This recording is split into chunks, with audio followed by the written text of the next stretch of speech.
is an RMK production brought to you by 10 United Podcast Network. I am your host, Marjorie Phoenix, along with my other host, Kevin McLemore. We want to welcome you to this special episode as part of our ongoing music series. Our guest today is Mr. Lamar Webster. Now, Lamar has an extensive bio and resume, and I won't get completely into that because he also has some really great stories that he's going to be sharing with us. But why do you need to know Lamar Webster? Well, I'll tell you why. Lamar is a self-taught bassist, photographer, and photojournalist.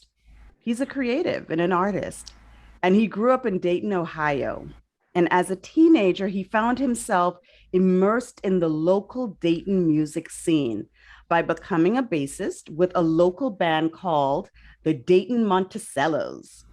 Now, the drummer from that band for a brief time was a young singer by the name of Mark A. Woods Jr., who left the group to become a singer with a new group that eventually became Lakeside. I know you guys know that name and it sounds familiar to a lot of you. Well, I can't wait for Lamar to share with us some of his stories with you all. Welcome to the show, Lamar. Thank you very much. And nice to see you and Kevin again. All right. How you doing, brother? All right. Pleasure to have you. I am doing good. Since I last talked to you guys, I went to go to a sold out Zap concert, got some great photos. I went to go last week to see the Funk Fest at the Greek Theater. SOS Band, Original Lakeside, Cameo, Morris Day in the Time, J. King and Club Nouveau, and I'm missing somebody. Oh, Yarborough and Peoples. Oh, so man, that's my groove. Wow. All right. I've been editing a lot of pictures, and I just figured out, you know how you don't do something in a long time and you forget.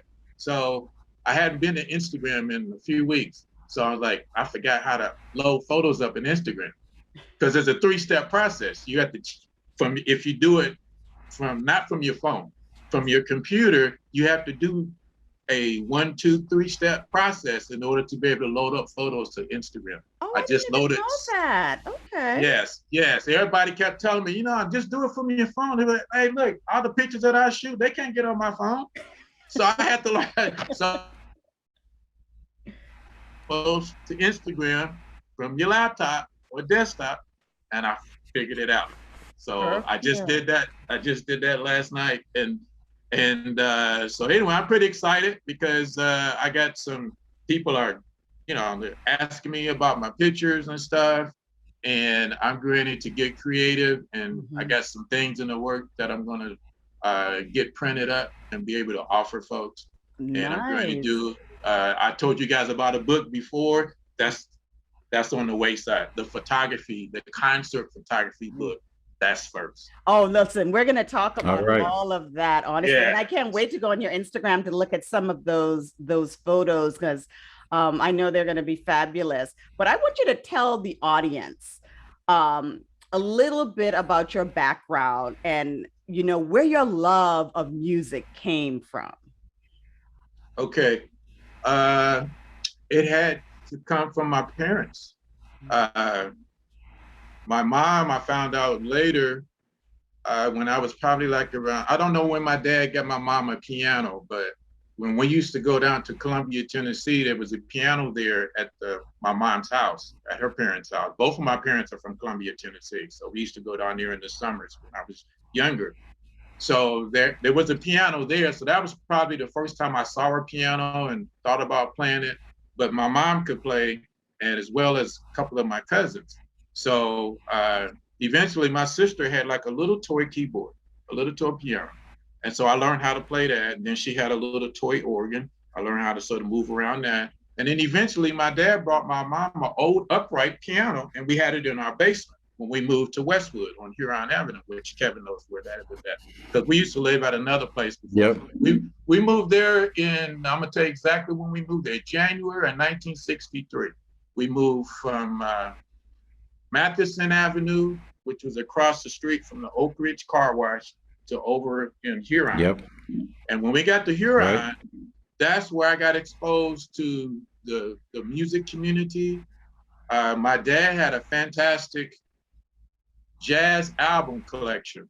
So he used to cut me and my brother's hair. So while he's cutting our hair, I got exposed to people like Booker T and the MGs, Herbie Mann, the Jazz Crusaders, Miles Davis, Cannonball Adderley, and so on and so on.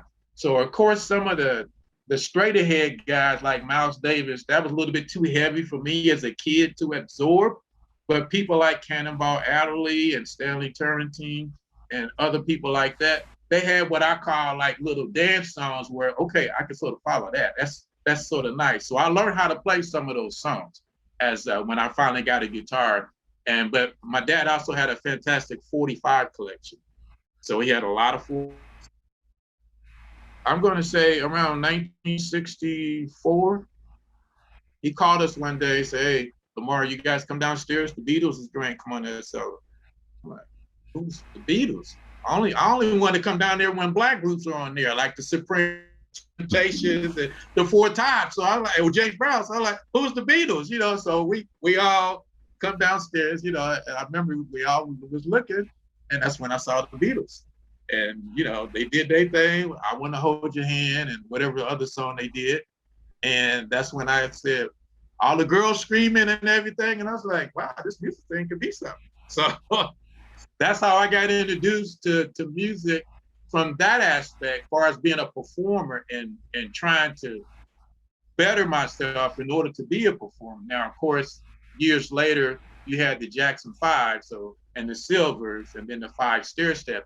Again, family bands. So that's where that family connection comes from. So I taught my brother how to play guitar, you know, my brother Dallas. So that's how that whole sort of connection came out. But that was the beginnings of my music introduction. And then the third part of it was my mom taught us how to skate. So she would take us to the skater ring, Hoover Skater Ring on Hoover Avenue. And right. I remember as I'm at the skate arena, I remember being attracted to the Motown songs because they had driving bass and driving drums. You know, Going to a Go-Go, you know, Shotgun, you know, all of those kind of songs, you know, as we're skating around the skating rink, you know, they had the big speakers on the wall. So as I'm going by, you hear the bass booming and the drums booming. Originally, I wanted to be a drummer, but I knew that to be a drummer, you had to have a lot of money to buy a drum kit. So I just said, well, I want to learn how to play bass. So that's how I sort of got started and how I got introduced to the music scene. Now, the band, the Dayton Monticellos, a guy named J.T. Frederick, he lived one street over and one block up. So I could walk to his house when those other guys were practicing because I took the place of another bass player named Steve Neal. So I used to just go and just hang out and just see them practice, you know. So when Steve left, that's when I came into the picture. And at that time, Mark was still playing drums. I just spoke to somebody recently. One of the things that Dayton became known for later on is when most kids across the country were getting toys and dolls and whatnot, most of the guys in Dayton that wanted to be in the serious mode, they asked for Christmas presents to be music instruments. And the drum set that Mark Wood had, it was a red pearl drum set, he got that as a Christmas present. I got my first guitar as a Christmas present. My brother, his first guitar, as a Christmas present. So that's one of the things that our city became known for. And because a lot of parents and uncles and aunts in our community had access to pretty decent jobs in the mid-60s and going into the 70s, they could afford to buy their kids instruments and then later station wagons to transport those instruments because there was a lot of places in Dayton to play as a kid, as a teenager. So that helped nurture the musician in me and the other guys that were in Dayton. That's how we all got started, you know, because we had places to play at the park, at the school for local talent shows, and so on and so on. So that's sort of how I got started. It's amazing, Lamar, and I'm a fan. I remember as a kid, my brother and your brother Dallas hung out, and I tell Marjorie and I tell people, I said, you have no idea how special Dayton was. If you Google bands of Dayton, and Google will basically said it is the best place for funk on earth.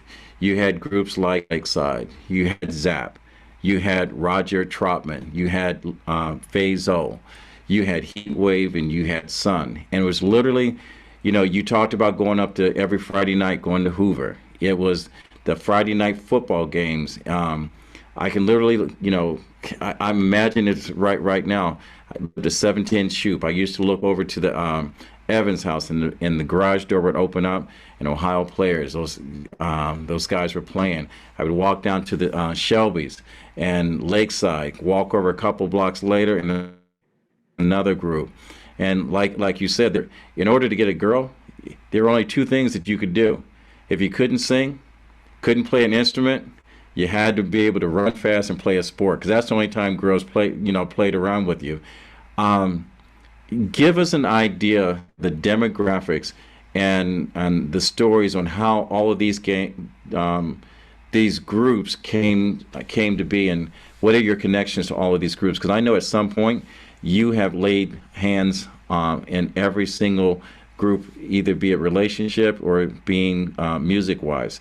Tell us about those experiences.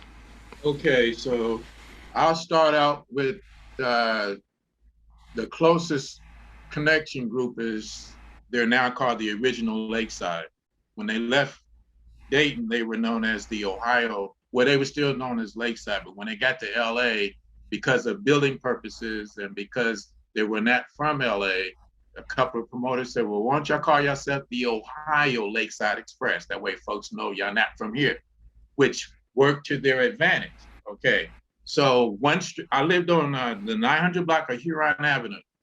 One street over from me is Walton Avenue. Marvin Craig, the bassist for Lakeside, Right. grew up on that street. Okay, so Right. excuse me for a second. Somebody's calling me here. I can't take this call right now. So, okay, so shoot. Westwood, Brooklyn, and shoot. So 4 streets the other way is where the Shelbys grew up. William Shelby is a member of Lakeside now. Yeah, buddy. And his older brother, Thomas Shelby, Yes, was an original member of Lakeside. So that's how, so that group is connected to me because of proximity. I could walk to their house like in less than 5 minutes, So now, I knew Will in Dayton, but I did not really know Tommy that well. I didn't know the rest of the guys. Well, let me tell you the ones that I knew. So the ones that I knew in Lakeside was, I knew Marvin Craig, of course, because we went to the same high school. He stayed 1 street over. And I knew Otis Stokes, because Otis went to the same high school as I did. And I knew Norman Beavers, and I knew Mark Wood. Now, I knew Mark Wood, now, in addition to playing in the local band, the Dayton Monticellos, I actually knew Mark Wood and his entire family from Mount Eden Baptist Church. That was my church, that was his church, his family. His dad was a deacon, So that's where I met Mark. I knew Mark from Mount Eden Baptist Church. So when I got to LA, I eventually, with my band in '83, I got to meet the other guys that I didn't know. So T. Martin McCain, Tommy, Shockley, and I'm missing somebody here. But the rest of the guys, I eventually met them when my group moved to LA and I was in LA. Now in 1984, I worked with Lakeside on their road crew.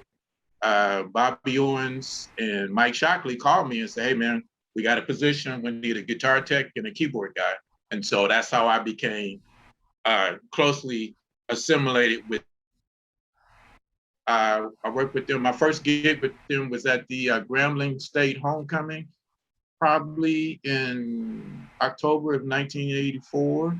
And then a little bit later on, we did a gig and we were out on the road with Patti LaBelle, SOS Band, M2May, the Daz Band, and the Barcades. So we did Memphis, Little Rock, Chicago. We did about 6, 7 cities. So that's how and I've been friends with them ever since. Now, I had a band called Crosstown, and Steve and Norman come to see me play at times, you know. So I have a relationship with those guys. As a matter of fact, when they did their Unsigned episode, one of the producers called me and said, "I heard you got some pictures of the original of Lakeside. We're looking for some pictures." And I ended up sending them about 12, 15 pictures, but they did not use them for that particular episode. So, but that's my relationship with them. So I know them on a personal level. But as Kevin can tell you, that pretty much I'm going to know all the groups in Dayton, period, because I know them and they know me. But I became known to most people in Dayton because of my DMG group, which started, and because I was doing shows in Dayton at the old Jilly's nightclub. That's happened in August of 2011, and that went to 2016, and I did about 6, 7 shows in Dayton. So most of the local guys who didn't know about me, they ended up coming down to meet me because I talked about the history of the Dayton music scene. And I'm a self-proclaimed historian now about the funk music scene, which is why Dallas told you guys about me in the first place. So that's pretty much it from a standpoint. But you know, but now because I was known as a bass player, now most people know me like I go somewhere and it's like, "Where's your camera?" Like, "Oh, it's not a paying gig. I'm here as a spectator like you, as a fan, you know." So I'm just enjoying wherever I'm enjoying at the moment. But that's how my so-called street rep was, because I was the bass player and because I had a group. And the reason that we moved out of Dayton is because everybody else was getting a record deal and we were not. So it was some guys in Lakeside and Platypus, and they was like, "Y'all should come out here to LA." So that's how my group ended up moving to LA, but we lost some members along the way because, you know, we didn't have no plan. We didn't have no jobs lined up. So, you know, some, you know, children and stuff, and they was like, "Man, I can't go all the way to Cali." And we don't have a set plan and process. But for the most part, that's what Lakeside did, and that's what Platypus did. From my understanding, Lakeside had a gig in Tulsa, Oklahoma somewhere, and the promoter flaked on them. And while they were in the middle of the country, I believe Tommy Shelby said, "Let's just go to LA." And so they winged it and got enough money to go ahead and they just came out to LA. So sometimes you don't plan things, but sometimes you know that sometimes your city is limiting your development, whether it be as a dancer or a poet or artist or musician or whatever. And we felt as a music group that we were limited staying in Dayton. Now, the one funny story about it is that I didn't want to go to LA at the time. I wanted to stay in Dayton because I had a friendship with 2 guys, Charles Carter and Sam Carter. They ended up playing with my group, and then they ended up playing with Slave and then Steve Rankin's Hall of Fame. So they were in New York recording Steve Rankin's Hall of Fame album, and they wanted us to hang in Dayton. They said, "Well, just hang here because Steve's working on his album. When his album done, y'all could be the next project." But when I brought it to the group and when they took the vote, me and another guy, we got outvoted. So it was 4-2 to go to LA. So that's how we ended up in LA, you know.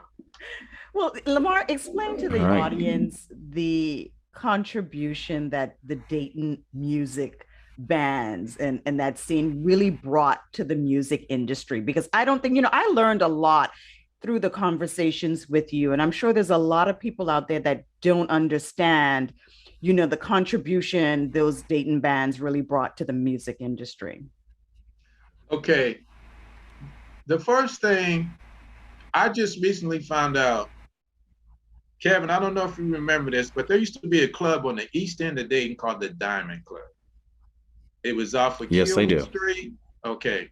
That is a very integral part into the whole Dayton music scene, because everybody from Little Richard to Jerry Lee Lewis, the Impressions, the Spinners, all of the top, the Platters, the OJs, all of the top R&B acts played at that club. And they have a Facebook group, and I saw all of the pictures, and I was like, wow, I didn't know this person was there, this person was there, this person was there. So I'm going to say that the history starts there, because you had these top 10 R&B groups from the early 60s and all the way up to the early 70s coming to play at this little club on the east side of Dayton. And it's called the Diamond Club. Now, it's since been demolished and, went out of business and whatever, but the history is there, because I've seen the pictures. And so that's a fascinating part. The other part, I just had a conversation with some people about this, and the other part is James Brown being in Cincinnati. The fact that James Brown was in Cincinnati, King Records was in Cincinnati, later Bootsy, of course, but the fact that James Brown was in Cincinnati, when he would come to town, he would always sell out Memorial Hall and do like 2 or 3 shows for 2 and 3 days. Eventually, they started having shows at Hare Arena, and then eventually at the Palladium, which is another place, But it was Memorial Hall and the Palladium at first, where most of the major Black acts were coming into Dayton.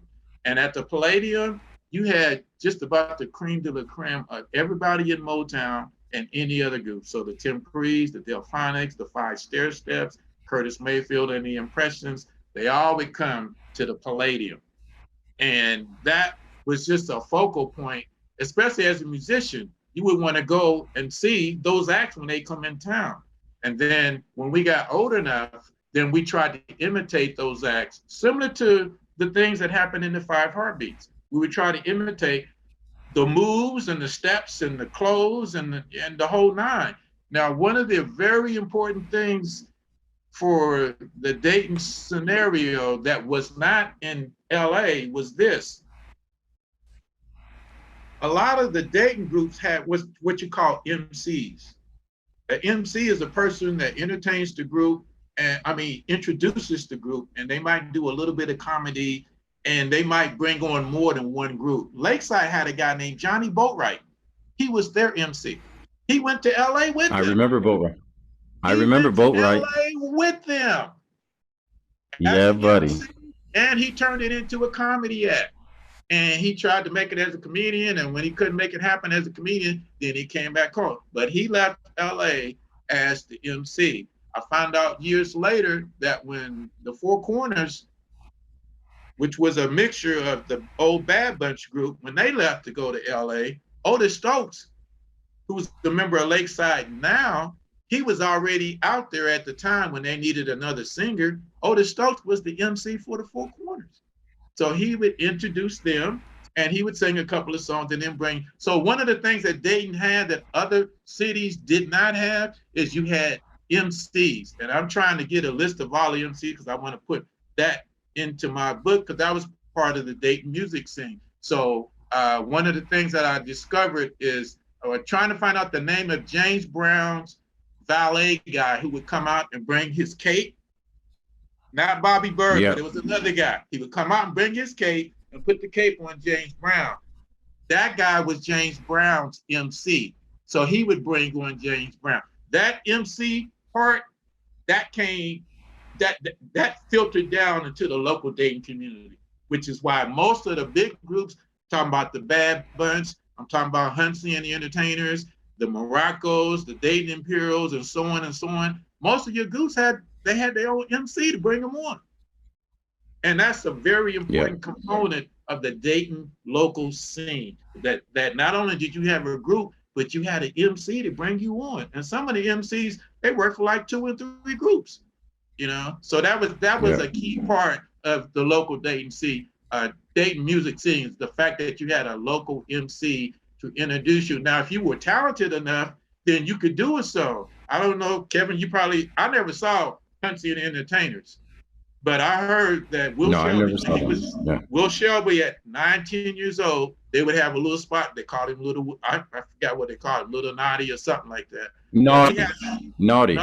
He had a spot on the show as just a young guy singing a couple of songs, So of course, when you had the Fosters, the Silvers, the Jackson Five, Met and all those. the Five Stair Steps, those all family groups. So if you had a family, people started teaming up with the families. Hey, well, let's try to do this Right. family thing, because the Jack, Papa Joe got them a deal in Motown, So I'm just going to say that James Brown and the early things at Motown, especially when the Jacksons got signed, and then the Five Stair Steps, and then the Silvers, and then there's another group, the Tavares. All of those family groups would come to Dayton. Morocco's. And the Moroccos. They would play at the Palladium. They would play at Hare Arena. They would play it later at UD Arena, opening up for the other big name acts that came in the city. So if you were in high school, I get to Rough High School in the 8th grade. I go to my first talent show. I'm like, okay, so I got to get on that stage and play. And I'm sure the same thing happened at Roosevelt and Fairview and Dunbar and Wilbur Wright and Colonel White and Belmont and all the other high schools that were in Dayton at that time. They all had talent shows. So if you heard that a talent show was going to be at Roosevelt High School, what was the component? Number one, who's going to be in my group? Number two, what we going to play? Number three, what we going to wear? Number four, what kind of dance moves we going to do? Because the groups that had choreography, dress, moves, and the whole night, those are the ones who won the talent shows or placed 1, 2, 3. Now, it just so happens that we had a fantastic group that Kevin knows about called the Majestics. They won all the talent shows. They won so many that the school said, okay, y'all can come and be the house band and a special guest, but y'all can't be in the talent show. And they were that good.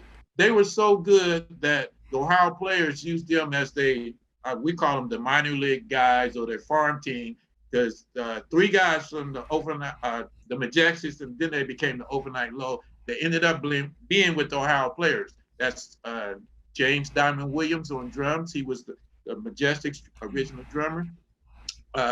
Clarence Chet Willis on guitar. He's with the Ohio players.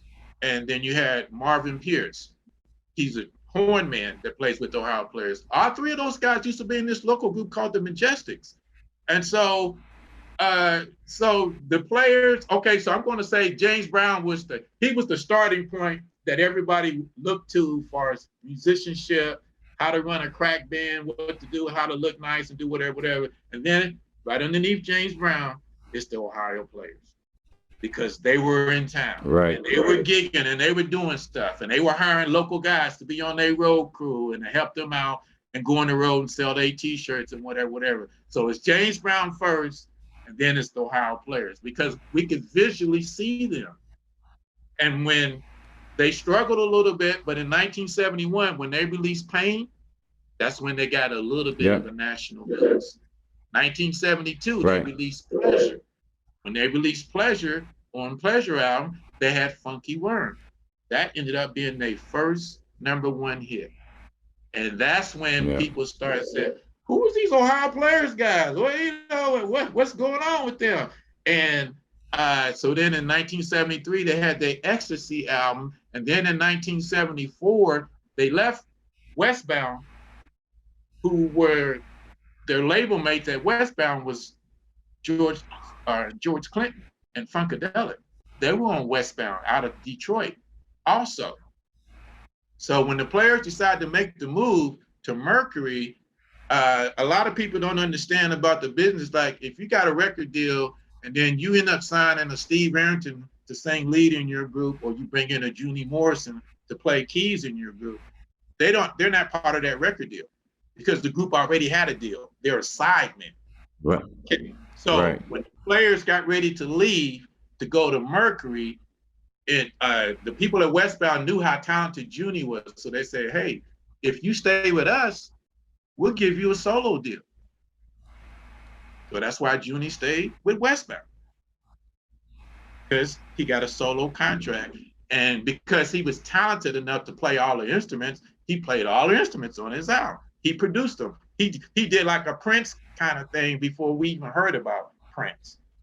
So that's basically it on how the whole thing sort of got started. So I'm going to say James Brown first, the Ohio Players second, but I did not want to overlook the influence of the Diamond Club, because the Diamond Club was, even though we didn't know about it, we heard about it. We saw posters. Kevin can tell you there used to be, I don't know who made these posters. We're driving down Hoover Avenue in Gettysburg, and you would see these posters plastered up on the telephone poles. The Mighty Imperials playing at something. The Ohio Players playing at Wampler's Red Barn. Crystal Love playing at whatever, different colors, but they had posters all over Dayton plastered.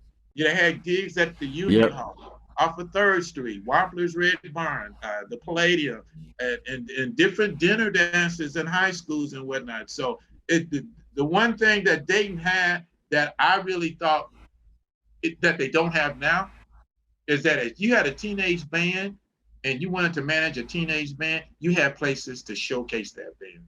You had places for that band to play. They don't have that now. So there was always a place to and back then take it was always a child with a dream. It was always a place to play back then. And the integration in the school system, when they did that, shortly thereafter, they canceled all the music programs in the local high schools. And that and it started with the closing. It started with the closing of Dayton Roosevelt. And the closing. That's when things changed.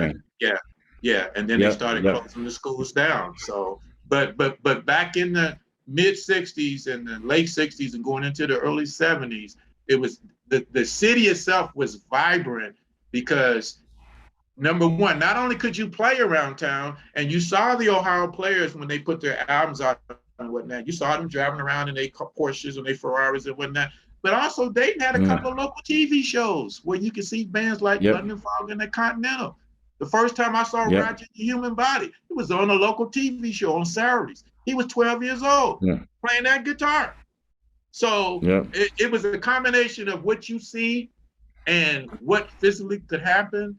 And then the dying down of it is like Kevin said, when they started closing schools and cutting out the music programs, then that it's sort of this, and then of course the manufacturing jobs left the city, NCR, Frigid, and whatnot. When those jobs left the city, then that sort of changed the climate of being able to play, because you can't feed your family. How are you going to ask your parents to buy you a new guitar? They're talking about, hey, I just got laid out with, you buy the new guitar, So it was at the time in the mid 60s to the early 70s, the climate was perfect for the conglomeration of the many acts that came out of Dayton. It was perfect timing.